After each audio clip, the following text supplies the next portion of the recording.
20 ఏళ్ల కింద విజయవాడ సిటీని గడగడలాడించిన డేవిడ్ గురించి తనతో సమావేశమైన ముగ్గురు గొప్పగా చెబుతూ ఉండడం చూసి ఆకాష్కి మతిపోయినట్టు అనిపించింది. కేవలం ఒకే ఒక్క సంవత్సరంలో మొత్తం సిటీని తన కంట్రోల్లోకి తెచ్చుకున్నాడు అంటే అతను ఎంత పెద్ద గ్యాంగ్స్టర్ అనే విషయం ఆకాష్కి స్పష్టంగా అర్థమైంది. ఆకాష్, నీకు డేవిడ్ మార్షల్ ఆర్ట్స్ లో కూడా బాగా ఆరితేరినవాడు అని చెప్పాను కదా. ఒకసారి డేవిడ్ చేతిలోకి సిటీ వెళ్ళిపోయాక ఇక్కడున్న మార్షల్ ఆర్ట్స్ ఫైటర్స్ అందరూ కనుమరుగైపోయారు. డేవిడ్ కన్ను పడితే ఎంత పెద్ద గ్యాంగ్ అయినా సులభంగా నేల కూలిపోయేది. అతని దెబ్బకు దాదాపు అప్పుడున్న చిన్న చితక గ్యాంగ్స్ అన్ని తుడిచిపెట్టుకుపోయాయి.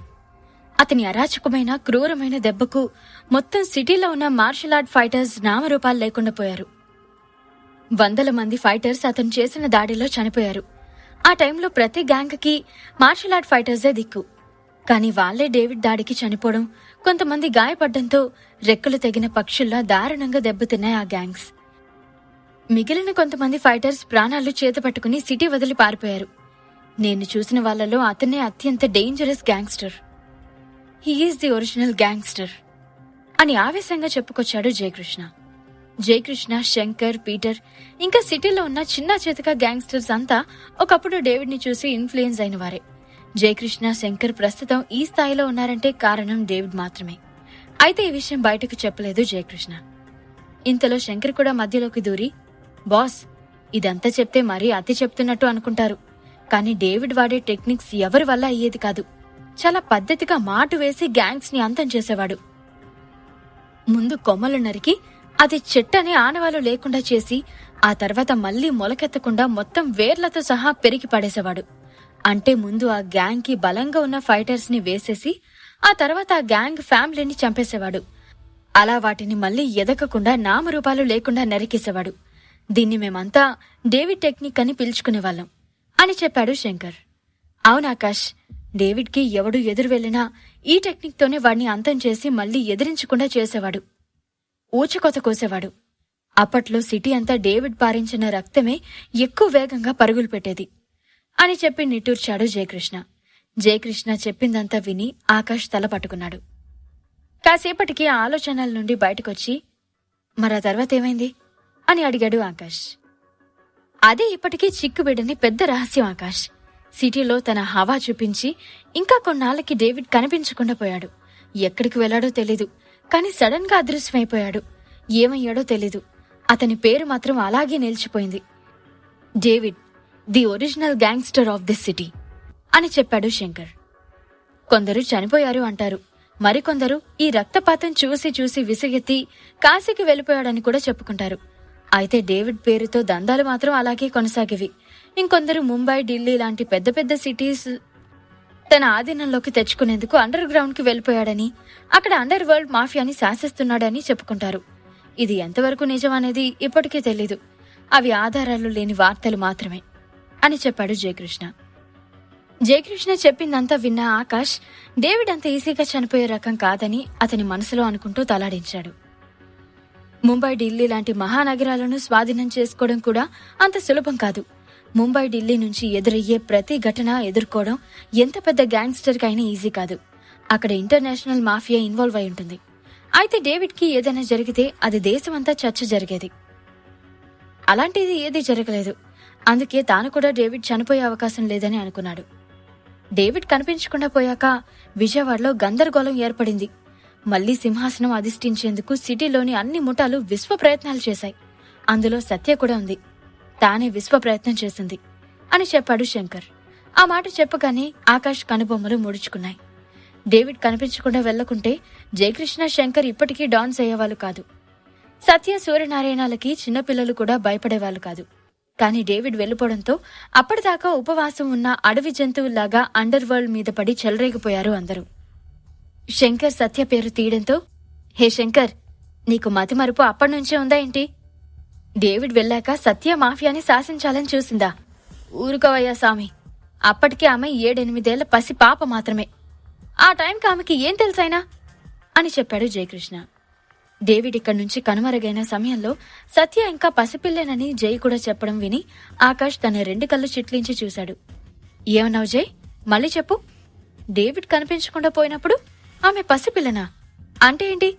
సత్య ఒక ఆడపిల్ల? ఓ గాడ్, ఆడపిల్ల అయ్యుండి సౌత్ సిటీని తన కంట్రోల్లో పెట్టుకుందా అని ఆశ్చర్యంగా చూశాడు ఆకాష్. ఆకాష్ అలా ఆశ్చర్యపోవడం చూసి శంకర్ నవ్వుకున్నాడు. ఏంటి సార్, ఆడపిల్ల అని అంత చిన్న చూపు చూస్తున్నారు? పేరుకి సత్య ఒక ఆడపిల్ల, నిజానికి తన ఈ విజయవాడని శాసించే సత్తా ఉన్న ఒక ఆడపులి. ఆమె పూర్తి పేరు సత్యభామ. పేరు సాఫ్ట్ గా ఉందని ఆమె సున్నితంగా ఉంటుందనుకునేరు. చాలా రఫ్ అండ్ టఫ్. అందుకే ఆమెని మన కంట్రోల్లోకి తెచ్చుకోవడం కష్టమని చెప్తున్నాను అని చెప్పాడు శంకర్. ఇద్దరూ ఏం చెప్తున్నారో అర్థం కాక కన్ఫ్యూజన్ లో పడిపోయాడు ఆకాష్.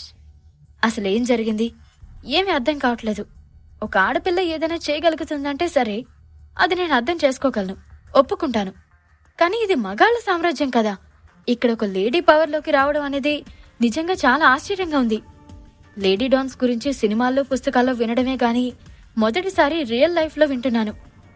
షీఈస్ క్వైట్ ఇంట్రెస్టింగ్ అని అడిగాడు ఆకాష్. అది విన్న అక్కడ ఉన్న ముగ్గురు కూడా సత్యభామ గురించి కాస్త భయపడుతున్నట్లు చెప్పడం మొదలుపెట్టారు. సత్య 7-8 వయసున్నప్పుడే విజయవాడలో అంతా గందరగోళ పరిస్థితి ఏర్పడింది. ఇంతకుముందు చెప్పినట్టుగానే విజయవాడలోని అన్ని గ్యాంగ్ వార్ కి సిద్ధమయ్యాయి. ఆ తర్వాత ఒక్కో ఏరియాలో వాటిని స్వాధీనం చేసుకునేందుకు ఒక్కో ఫ్యామిలీ గొడవ పట్ట మొదలైంది. సౌత్ ని తన కంట్రోల్లోకి తెచ్చుకునేందుకు సత్య వాళ్ళ బ్రదర్స్ ఇద్దరు తెగ కొట్టుకునేవాళ్లు. అయితే అండర్ వరల్డ్ మీద అప్పటికే ఆసక్తి ఉన్న సత్యభామ తనకి 16 ఏళ్ల వయసు వచ్చేసరికి యాక్షన్లోకి దిగడం మొదలుపెట్టింది. పైన ఉన్న ఇద్దరు బ్రదర్స్ కి చెక్ పెట్టి సత్యభామ మొట్టమొదటిసారి సౌత్ కి క్వీన్ అయింది. అయితే దీని వెనకాల డేవిడ్ హస్తం ఉందని కూడా అంటారు. డేవిడ్ మద్దతుతోనే ఆమె పైనున్న ఇద్దరికి చెక్ పెట్టి తను డాన్ కావాలనుకునే కలను సాకారం చేసుకుందని సిటీలో అందరూ చెప్పుకుంటారు అని చెప్పాడు జయకృష్ణ. ఏంటి, ఒక ఆడపిల్ల అంత ఘోరమైన పని చేసిందా? తన సొంత బ్రదర్స్ ని నియంత్రించి తన ఫ్యామిలీ అంతటిని తన ఆధీనంలోకి తీసుకుందా అని మళ్ళీ అడిగాడు ఆకాష్. అవునాకాష్, సొంత బ్రదర్స్ ని కూడా అధికారం కోసం ఇలా చేస్తుందని ఎవ్వరూ ఎక్స్పెక్ట్ చేయలేదు. సత్య సౌత్ సిటీని తన కంట్రోల్లోకి తెచ్చుకోవడం వల్ల ఫ్యామిలీ మొత్తం కూడా ఆమె ఆధీనంలోకి పోవడం ఆ ఇద్దరు బ్రదర్స్ కి అసలు ఏమాత్రం నచ్చలేదు. అందుకే ఆమెను చంపాలని కూడా ప్రయత్నించారు. ఆమెకు ఎదురు తిరిగారు. అయినా కూడా సత్య కనీసం కనికరం చూపించలేదు. కాళ్లు విరగ్గొట్టి ఫ్యామిలీ నుంచి కాదు, ఏకంగా ఈ సిటీ నుంచి తరిమి కొట్టింది. ఇప్పుడు చెప్పండి బాస్, ఆమె ఆడపిల్లనా ఆడపులినా అని ఆకాష్ వంక చూస్తూ అడిగాడు శంకర్. నిజమే, she is the real gangster. ఇంకా అని బయటకు అనేశాడు ఆకాష్.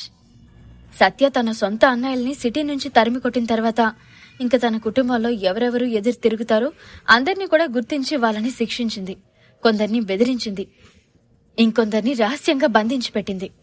అయితే ఆ ఫ్యామిలీ అంతటినీ సత్య స్వాధీనం చేసుకున్న మరుసటి రోజు సిటీ అంతా సత్యభామ పేరు మారిమోగిపోయింది. తన చేతుల్లోకి పవర్ వచ్చాక ఆ ఫ్యామిలీ అంచెలంచెలుగా ఎదిగిపోయింది. సత్య కనుసన్నలో వ్యాపారం, మాఫియా, నల్ల డబ్బు దందాలు అన్నీ సాగేవి. అయితే ఆమె ఎంతగా చెలరగిపోయినా కూడా సౌత్ ఏరియాను మాత్రం దాటి బయటికి రాలేదు. మొత్తం సిటీని తన కంట్రోల్లోకి తెచ్చుకోవాలన్న ఆశ కూడా ఆమెకి ఎప్పుడూ లేదు. తన దృష్టి అంతా సౌత్ ఏరియాను, తన ఫ్యామిలీని కంట్రోల్ చేయడం పైనే ఉండేది. అదే ప్లాన్ ని ఆమె అమలుపరిచింది. ఆమె ఇంకొక ఏరియా మీద కన్ను వేయదు. అలాగని తన సౌత్ సిటీ మీద ఎవరైనా కన్ను పడితే మాత్రం ఆ కన్ను తీసేసేదాకా వదిలిపెట్టదు. అంత పవర్ఫుల్ అండ్ డేంజరస్ లేడీ ఆ సత్యభామ. సౌత్ ని శాసించి స్టేట్ లోని మొదటి గ్యాంగ్స్టర్ గా, మొదటి మాఫియా క్వీన్ గా అవతరించింది సత్య అని ఎలివేషన్ ఇస్తూ చెప్పాడు జయకృష్ణ. ఇదంతా వింటూ ఆకాష్ కి నిజంగా ఒక గ్రేట్ లేడీ గురించి తెలుసుకున్నట్లు అనిపించింది. అంతేకాదు, తను ఎంత పకడ్బందీగా ప్రణాళిక పరంగా వెళ్తుందో కూడా తెలిసి అతనికి ముచ్చటేసింది. సత్య ప్రపంచానికి తెలియకుండా ఉండేందుకు ప్రయత్నించింది. వేరే ఏరియాల మీద గాని, వేరే సిటీల మీద గాని తన పట్టుని విస్తరిస్తే వెంటనే తనని నామరూపాలు లేకుండా చేసే శక్తి ఏదో ఉంది. అందుకే ఇలా ఆమె చాలా రహస్యంగా తన వ్యాపారాన్ని కొనసాగిస్తుంది. ఆమె వెనుక ఖచ్చితంగా డేవిడ్ హస్తం ఉండే ఉంటుందని ఆకాష్ కనిపించింది. దీన్ని బట్టి డేవిడ్ ఇంకా బతికే ఉన్నాడేమో అన్న నమ్మకం కూడా ఆకాష్ కి కలిగింది. కానీ ఒంటరిగా ఆమెను ఎదుర్కోవడం చాలా కష్టమని అనిపించి కాస్త డిసప్పాయింట్ అయ్యాడు. జయకృష్ణ కూడా ఆకాష్ ముఖం డల్ గా ఉండడం చూసి నిరాశగా ఒక నిట్టూర్పు విడిచిపెట్టాడు. వెంటనే ఆకాష్ కి ధైర్యం చెప్పాలని ఒక మంచి ఐడియా వచ్చినట్టుగా టక్కున స్పందించి, బాస్, నా దగ్గర ఒక ఐడియా ఉంది, మీరేమంటారు? నేను చెప్పాక మీ నిర్ణయం తీసుకోండి. సత్య బయటికి పంపించిన తన ఇద్దరు అన్నలు కూడా ఇప్పటికే ఆమె మీద ప్రతీకారంతో రగులుతూనే ఉన్నారు. వాళ్ళను వాడుకుంటే గనక సత్యకు చెక్ పెట్టడం చాలా సులభం అని తన ప్లాన్ వివరించాడు జయకృష్ణ. కానీ అలాంటి పవర్ఫుల్ ఈవిల్ లేడీని ఎదుర్కోవాలంటే ఇది సురక్షితమైన మార్గం కాదని ఆకాష్ కనిపించింది.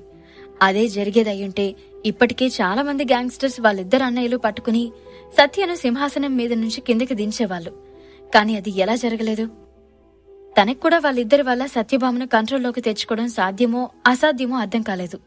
బుర్ర చించుకుని ఆలోచించినా కూడా నెక్స్ట్ స్టెప్ ఏం వేయాలో ఆకాష్కు తెలియలేదు. ఇదే విషయం జయకృష్ణకు చెప్పాలనుకున్నాడు. జై, ఆమె వాళ్ళిద్దరు అన్నయ్యలను కాళ్లు విరగ్గొట్టి మరీ సిటీ నుంచి పంపించేసింది. తన ఫ్యామిలీ అని చెప్పుకోవడానికి ఏ ఆధారం లేకుండా చేసింది. ఫ్యామిలీకి సంబంధం లేకుండా అంతా తన పేరు మీద జరిగేలా అన్ని వ్యవహారాలను పకడ్బందీగా సెట్ చేసుకుంది. వీళ్ళిప్పుడు సత్య చేతిలో చనిపోయిన శవాల్లాంటివారే. వాళ్ల వల్ల మనకు ఒరిగేదేం లేదు. సత్యాని మన కంట్రోల్లోకి తెచ్చుకోవాలంటే వీళ్ళిద్దరినీ లెక్కలోకి తీసుకోకండి, టైం వేస్ట్ అని ఆకాష్ ఆలోచించి చెప్పాడు. కానీ ఆకాష్ చెప్పిన విషయం జయకృష్ణకి గాని శంకర్కి గాని సబబు అని అనిపించలేదు. ఎందుకో ఆకాష్ తప్పటడుగు వేస్తున్నట్టుగా ఫీల్ అయ్యాడు జయకృష్ణ. సత్యాన్ని తన కంట్రోల్లోకి తీసుకోవడానికి చాలా మంది ప్రయత్నించి దెబ్బ పడిపోయి ఉంటారు. ఆమె అలాంటి ఇలాంటి అమ్మాయి కాదు. మనుషుల ఎత్తుగడలు, మనుషుల మానసిక స్థితులను కూడా ఇట్టే పసిగట్టే రకమని ఆమె వ్యవహారం చూస్తే ఆకాష్కి అర్థమైంది. ఆమె చాలా పవర్ఫుల్, డేంజరస్ అని పదే పదే వీళ్లు చెబుతున్న సంఘటనల ద్వారా రుజువైంది. అనవసరంగా ఇప్పుడు వాళ్ళ ఫ్యామిలీ మ్యాటర్లోకి దూరి సత్యభామని రెచ్చగొట్టి మరీ తనకి శత్రువు అవడం మంచిది కాదని అనుకున్నాడు ఆకాష్. ఇది వాళ్ళకి చెప్పాలనుకున్నాడు, కానీ చెప్పకుండా తనలోనే దాచుకున్నాడు. సరే జయకృష్ణ, నేను సత్యభామ సంగతి చూస్తాను. నేను పెద్ద తిమింగలాలని గాలం వేస్తాను. మీరు మాత్రం సిటీలో ఉన్న చిన్న చిన్న చేపల్ని, రొయ్యల్ని వేటాడండి. ఒక్క గ్యాంగ్స్టర్ మిగలకుండా అందర్నీ మన కంట్రోల్లోకి తీసుకోండి అని సీరియస్ గా చెప్పాడు ఆకాష్. పెద్ద తిమింగలాల్ లాంటి గ్యాంగ్స్టర్స్ లో సత్యభామతో పాటు మేయర్ సూర్యనారాయణ కూడా ఉన్నాడు. వీళ్లతో గొడవ పడకుండా అందరినీ ఒక తాటిపైకి తీసుకురావడం అనేది కాస్త శ్రమతో కూడుకున్న పని. అయినా కూడా ఆకాష్ ఎలాగైనా సాహసం చేసి వీళ్ళందరినీ కంట్రోల్లోకి తెచ్చుకోవాలి అనుకున్నాడు. అది స్నేహంతోనే సాధ్యమవుతుందా లేక పగతోనే సాధ్యమవుతుందా అనేది మాత్రం ఆకాష్కి ఇంకా ఒక ఐడియా రాలేదు. వీళ్ళందరితో పాటు మిత్ర ఫ్యామిలీ నుంచి కూడా ఆటంకాలు ఎదురయ్యే ప్రమాదం కూడా ఉంది. వాళ్ళు వస్తే ఎలా ఎదుర్కోవాలో అనే పన్నాగాలు కూడా అతని దగ్గర ఇప్పుడు రెడీగా లేవు. ఈ చిక్కుముడులన్నీ ఇలా విప్పేసి ఒకటి చేయడం అనేది ఆకాష్కి పెద్ద సమస్యగా మారిపోయింది. ఇదంతా ఆలోచిస్తే అనుకున్న ప్రకారం ముందుకు సాగలేమని అర్థమైన ఆకాష్ ముందుగా వీటన్నిటి గురించి ఆలోచించడం పక్కన పెట్టాలనుకున్నాడు. తన ముందున్న లక్ష్యం ఇప్పుడు సత్యభామ మాత్రమే. ముందు తనని పూర్తిగా కంట్రోల్లోకి తెచ్చుకోవాలని బలంగా మనసులో అనుకుని గట్టిగా నిట్టూర్చాడు ఆకాష్. ఈ ప్రశ్నలకు సమాధానాలు తెలుసుకోవాలంటే నెక్స్ట్ ఎపిసోడ్ వినాల్సిందే. క్రింద ఇచ్చిన లింక్ ని క్లిక్ చేసి పాకెట్ ఎఫ్ఎం యాప్ ని ఇన్స్టాల్ చేసుకోండి. Stay tune to pocket FM.